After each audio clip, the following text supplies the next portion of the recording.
Baik, Assalamualaikum warahmatullahi wabarakatuh. Selamat pagi semuanya. Yang terhormat Pak Sabo, sebagai dosen pengampu mata kuliah UI UX dan juga teman-teman semuanya yang saya banggakan.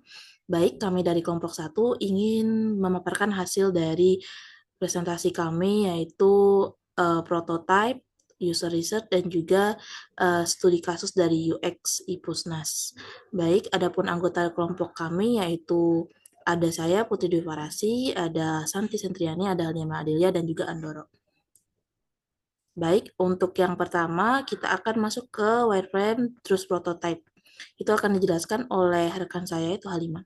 Boleh dipersilahkan. Nah, oke, baik. Sebelumnya saya ingin menjelaskan mengenai wireframe. Ini adalah tampilan wireframe dari website Cuci sendiri. Bisa dilihat di sini. Oke, untuk mempersingkat waktu, langsung saja Santi dibantu ke prototype-nya.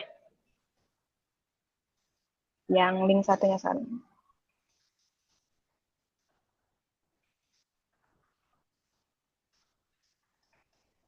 Link satunya Santi. Oke, boleh dibantu restart dulu, San? Di restart. Nah, oke. Jadi ini adalah tampilan awal atau splash screen dari website Cuci itu sendiri. Nah, di sini ada tombol nyuci sekarang, boleh diklik. Nah, nanti setelah tombol ini diklik, itu akan diarahkan untuk login atau membuat akun atau create account. Boleh dipilih salah satunya, San. Login boleh. Nah, boleh diklik yang nama lengkap. Bisa diisi. Nah, terus buat akun. Ya, boleh diklik-klik aja, San. Nah, ini adalah tampilan homepage-nya ya, atau halaman beranda dari aplikasi Cuci itu sendiri. Di sini ada untuk di bagian atasnya, itu ada notification mengenai status laundry dari customer itu. Lalu di bawahnya ada tampilan promo, kayak misalnya kalau ada promo-promo yang lagi berjalan, itu akan tampil di sini, bisa digeser juga. Nah, ya betul.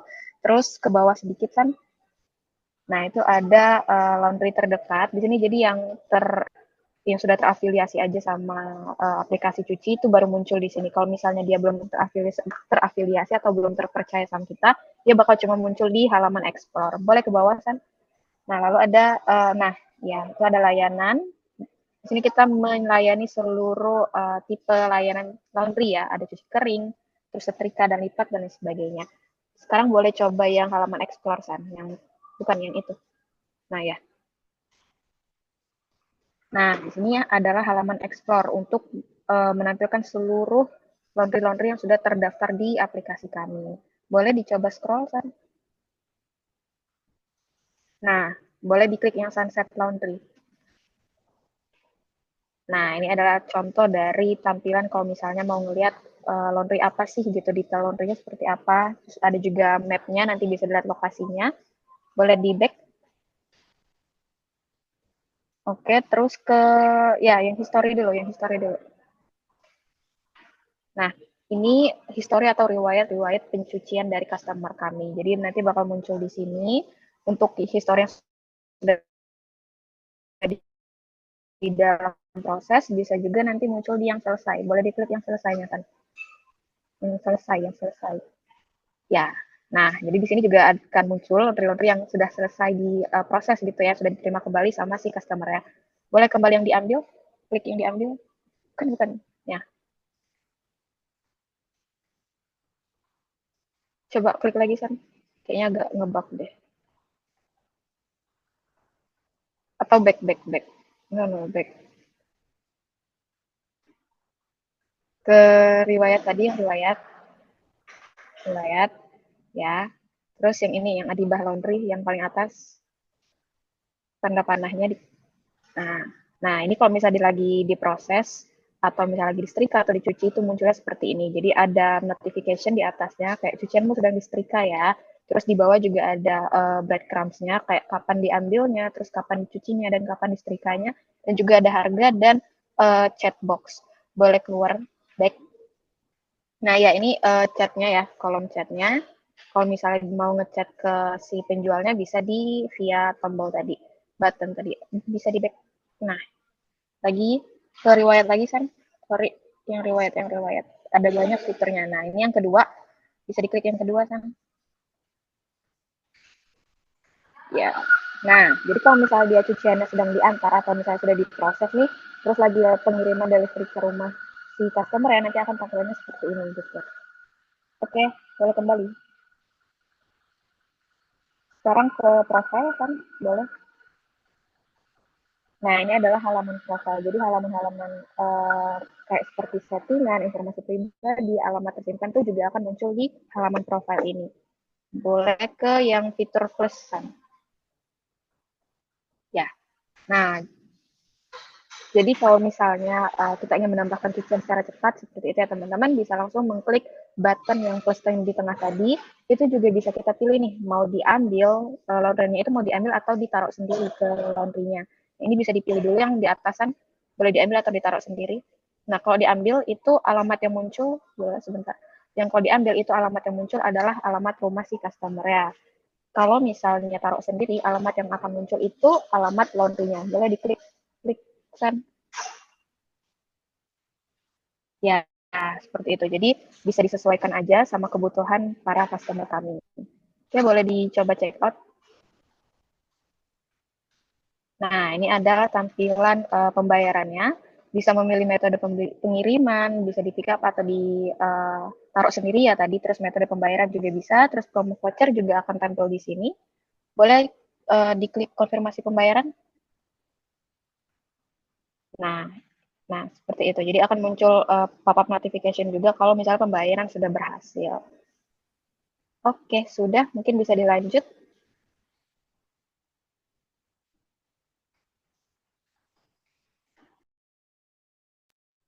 Oke. Kita akan bahas selanjutnya tentang research, stimulus user research. Di sini kita udah buat stimulus user research untuk Cucie. Ada application name-nya kan Cucie. Habis itu research methodnya in-depth interview and usability testing. Research date-nya tanggal 14 Desember. Nah, research objektifnya ada tiga. Yang pertama, mengidentifikasi tingkat kemudahan penggunaan pada alur login atau sign up, pencarian laundry, dan pemesanan. Terus yang kedua, mendapatkan feedback kualitatif dari pengguna terkait desain, fitur, dan pengalaman tracking pesanan. Yang ketiga, menganalisis pain point dan kebutuhan pengguna jasa laundry online untuk perbaikan prototipe selanjutnya. Kemudian responden kriteria kita, yang pertama dia tuh usianya 18 sampai 50 tahun. Nah, fokus pada usia produktif atau mahasiswa sih kita lebihnya kan. Habis itu yang kedua pekerjaannya mahasiswa, karyawan swasta bisa atau wirausaha atau bahkan freelancer. Kemudian yang ketiga berdomisili di seluruh wilayah Indonesia karena kita bakal mencakup seluruh Indonesia nanti untuk aplikasi ini. Terus yang keempat memiliki kemampuan bahasa Indonesia sebagai native language karena kita basicnya pakai bahasa Indonesia gitu. Kayak taruh ambil sendiri gitu loh. Terus memiliki dan terbiasa menggunakan perangkat smartphone. Jadi nggak untuk orang yang masih nggak update tentang teknologi gitu. Jadi lebih kayak Gen Z gitu, lebih paham sama perangkat smartphone. Kemudian terbiasa melakukan transaksi atau pemesanan online. Nah, terus pernah menggunakan jasa laundry, memiliki mobilitas tinggi atau suka bepergian. Nah, biasa dia suka pergi ke suatu tempat terus dia bingung nih laundry di mana. Nah, dia sangat butuh aplikasi ini nantinya. Kemudian pernah atau tertarik menggunakan aplikasi laundry online sejenis. Terus yang ke-10 suka yang praktis dan instan. Tentunya seperti itu. Kalau dia suka cuci sendiri berarti dia nggak cocok jadi kriteria kita. Nah, kemudian question list-nya ada 7. Yang pertama, silakan mulai dengan perkenalan diri dari responden. Yang kedua, seberapa sering Anda menggunakan jasa laundry. Yang ketiga, apakah Anda pernah menggunakan aplikasi laundry sebelumnya. Yang keempat, layanan laundry apa yang paling sering digunakan. Yang kelima, apakah Anda pernah menggunakan aplikasi laundry online. Yang keenam, apa yang Anda sukai dan tidak sukai dari aplikasi laundry. Yang ketujuh, bagaimana pendapat Anda setelah melihat desain aplikasi cuci tadi? Nanti kita akan suruh dia untuk coba prototipe kita, pencet-pencet serah dia. Nah, habis itu nanti kita bakal langsung interview. Kemudian riset skenario kita yang pertama tentunya kita beri salam dulu kepada responden. Kemudian kita respondennya interview langsung ya gitu. Terus yang kedua, perkenalan diri Anda dan jelaskan maksud tujuan kegiatan yang akan dilakukan. yaitu research usability testing untuk prototipe aplikasi cuci tadi. Yang ketiga, jelaskan alur proses kegiatan dari awal hingga akhir. Yaitu kita wawancara, habis itu kita kasih prototipe, nanti dia bakal cobain, atau usability testing, dan penutup dari kuesioner ini sendiri. Terus yang keempat, meminta responden untuk memperkenalkan diri mulai dari nama, pekerjaannya, dan domisilinya. Terus yang kelima, melakukan wawancara berdasarkan questionnaire list yang sudah disiapkan. Terus yang keenam, menjelaskan singkat saja tentang aplikasi Cucie sebagai aplikasi pemesanan laundry online. Yang ketujuh, memberikan link Figma prototype kepada responden dan meminta responden untuk share screen jika online, terus langsung kita sediakan kalau offline, mulai berinteraksi dengan prototype.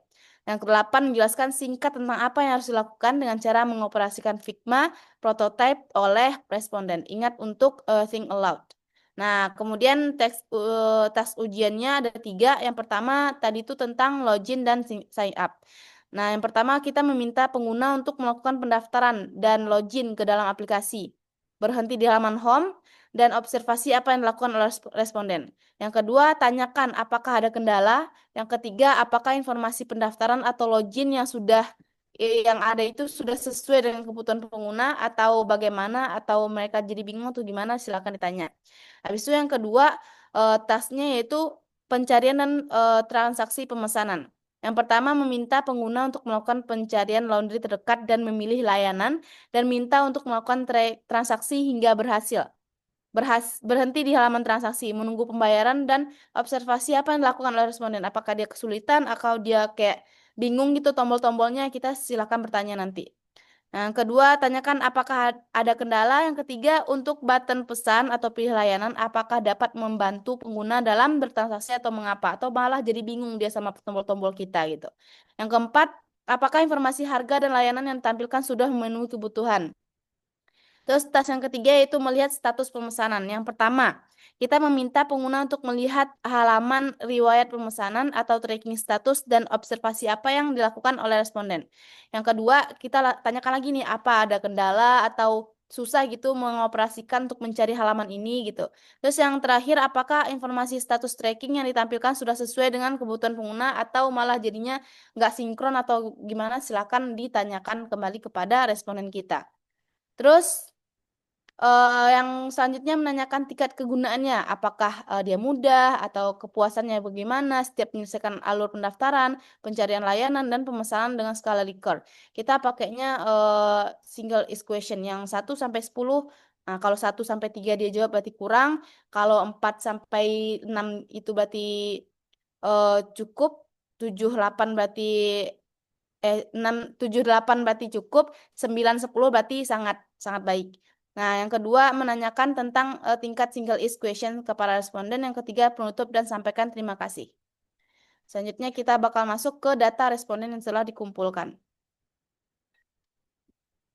Nah, di sini kita telah mewawancarai responden kita dan meminta datanya, yaitu ada Rara Khalifah, umur 22 tahun, mahasiswa di Bandung.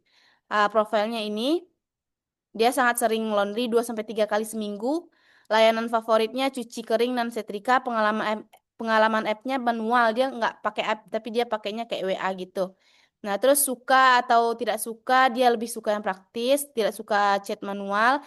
Kesan cuci dia itu setelah kita kasih prototipe itu, dia kayak komennya tampilan bersih dan mudah dipahami gitu. Nah, hasil tesnya, nah ini hasil single is question kita. Loginnya mudah, dikasih poin 6. Inputnya jelas, tombolnya jelas. Nah, ini poin-poin yang dihasilkan dari Rara Khalifah.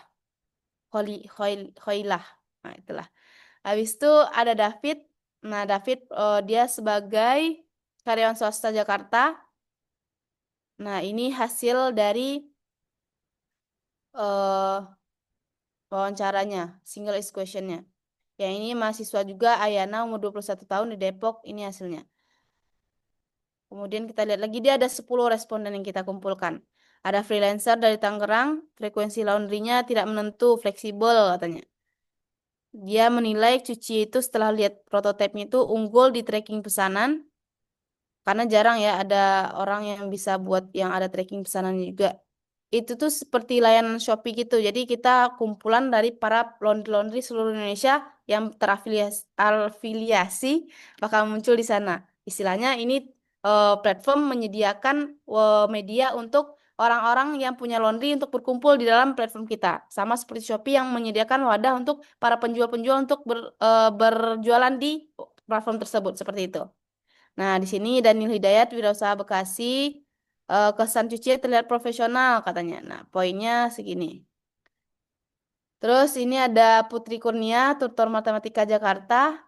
Nah, dia beberapa kali doang laundry, tapi dia kesannya terhadap cuci itu desainnya bagus, mudah digunakan. Nah, relatif bagus ya, poinnya 9. Kalau yang tadi kan 6, kebanyakan 6, kemudian yang di sini 9 karena wanita kali ya. Nah, habis itu di sini juga rata-rata 8, ada Syifa 8, ada Fuza 8, ada Nazwa 9, ada Nur Zahra 9. Oke, itu hasil dari responden cuci yang telah kami kumpulkan. Dari 10 responden, kita bisa simpulkan cukup baik untuk aplikasi cuci yang udah kita lakukan usability testing. Oke, silahkan lanjut oleh teman saya. Baik, kita akan masuk ke studi kasus dari app atau aplikasi iPusnas ya. Jadi memang untuk iPusnas ini sebenarnya sangat-sangat besar ya peluangnya ya untuk di Indonesia karena aplikasi digital book dan juga perpustakaan nasional ya harusnya jadi tempat membaca semua orang ya harusnya. Nah, di sini kita riset ada poin khusus. Boleh di-scroll, Santi? Nah, di bawah lagi. Nah, goal UX tadi ini adalah untuk memperbaiki atau memberikan solusi kepada iPusnas sendiri karena memang ada poin penting di iPusnas ini yang harus dibenarkan ya atau diperbaiki lagi. Yang ke bawah tolong tolong bawasan. Nah, kita bisa lihat kita mendefine di sini kalau aplikasi iPusnas itu sangat susah diakses. Meskipun kita menggunakan jaringan yang paling bagus, itu sulit banget untuk kita masuk ke menu login karena biasanya dia akan ngulang lagi kayak lama loadingnya. Terus juga di sini saya sudah coba dua koneksi internet. Yang pertama data, terus juga WiFi sama aja dia menampilkan apa ya dia susah banget buat login dan yang kedua itu kalau kita masuk ke home itu nggak bisa langsung keluar gambar gitu jadi putih aja gitu putih putih dan berapa lama baru muncul gambarnya.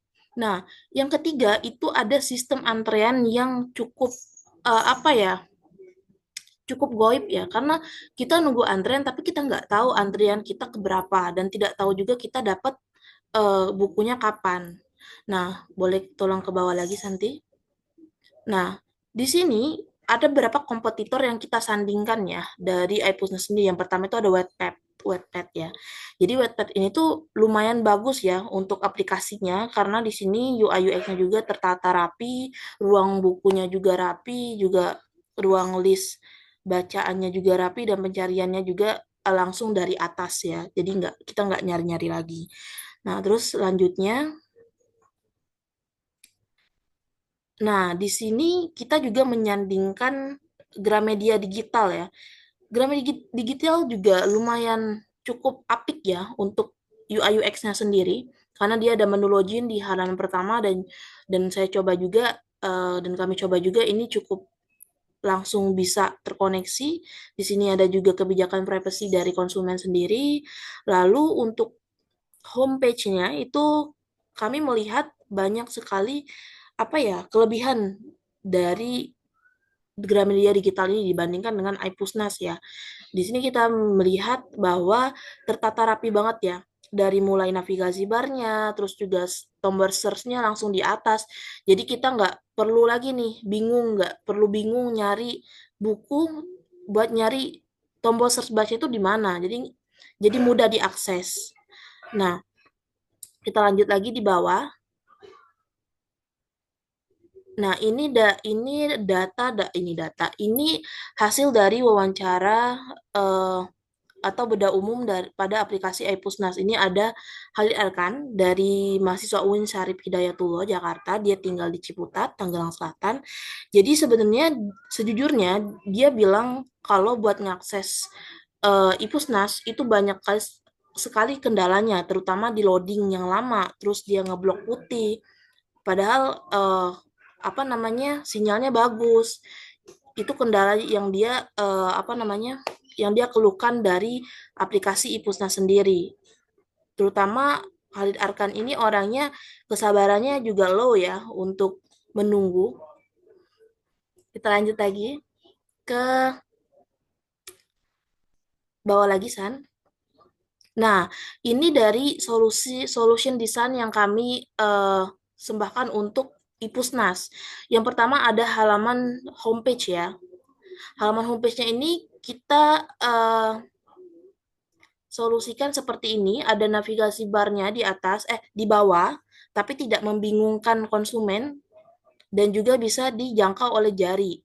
Lalu di atas itu ada langsung profile dan juga ada bar pencarian. Jadi langsung. Nah, yang kedua itu kita sistem antriannya kita buat jadi notifikasi. Jadi kalau misalkan kita mau antri buku, itu langsung ada notifikasi kamu adalah antrian nomor 2 atau sebentar 2 hari lagi buku ini akan terisi. Nah, yang ketiga itu ada menu bacaan. Jadi pinjam sekarang. Jadi kalau misalkan kita pinjam itu bisa langsung ada di reading list. Lanjut lagi Santi. Nah, ini hasil dari uji redesign dari Ipusnya sendiri. Ini dari Hadir Arkan lagi. Itu dia bilang kalau navigasi bar dan servisnya itu udah bagus banget, udah smooth banget, udah halus banget, dan juga nggak ada lagi menu-menu yang bisa bikin kesasar ya. Terus dia juga bilang kalau misalkan dia nggak perlu lagi berharap antriannya tuh dapatnya kapan. Jadi pasti gitu, dia 2 hari lagi dapat antrian dari ngantri buku di Ivusnas. Terus juga soal kecepatan, dari desain itu, dia bilang smooth banget lah. Jadi lebih mendingan dari Ipusnas itu sendiri. Selanjutnya,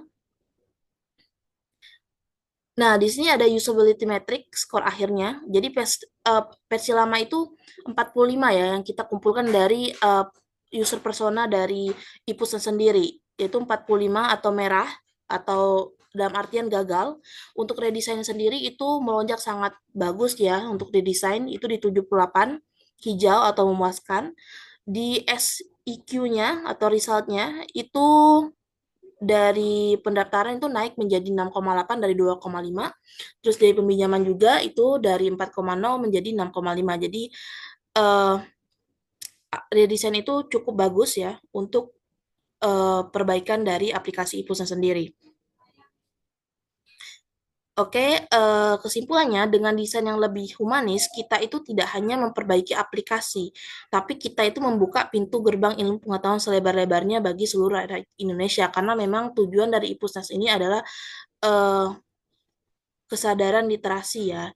Jadi diharapkan dari redesign ini Ipusnas bisa berbenah ya untuk aplikasinya sendiri. Baik, itu saja. Apabila ada kesalahan, saya mohon maaf. Baik, kita tutup. Sekian dari kelompok 1. Apabila ada kesalahan baik dari kata maupun sikap, mohon maaf sebesar-besarnya dan saya ucapkan terima kasih.